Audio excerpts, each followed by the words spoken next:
Баршаңызға сәлем, менің YouTube каналыма қош келіпсіздер. Бүгін сіздермен осындай дайын голубцыйды морозильникте сақтау әдісімен бөліскім келіп тұр. Менің подругам бұны жылдар бойы жасайды. Қалай айтсам, тексерілген рецепт. Болгарскийдің барлығын жуып тазалап, құп-құрғақ осылай аламыз.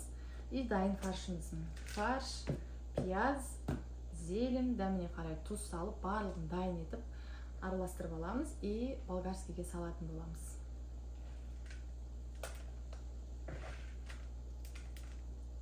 Осы рецепті жасап көргім келді. И сіздермен де бөлісуді жөн санадым. Сіздерге де пайданы тиіп жатса, мен өте қуаныштымын. Қатты толтырып жібермейміз үшін. Осылай салып, қазір барлығын пакетиктерге саламын.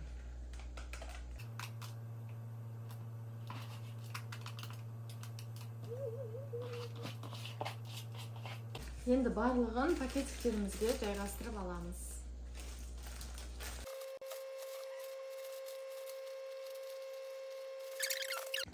Міне біздің болгарскийлеріміз дайын.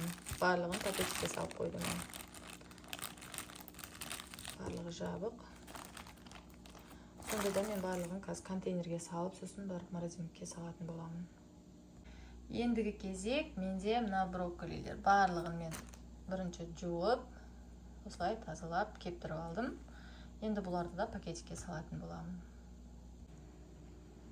Міне біздің брокколилерімізді дайын. Барлығы пакетикке салып қойдым. Барлығы жабық.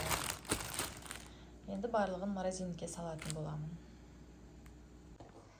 Міне менде сәбіздерім де дайын болды. Барлығын турап пакетке салып қойдым. Қазір өте ыңғайлы осылай тамаққа алып шетінен пайдалана беремін. Мынау менде қызылша. Бұлар да дайын.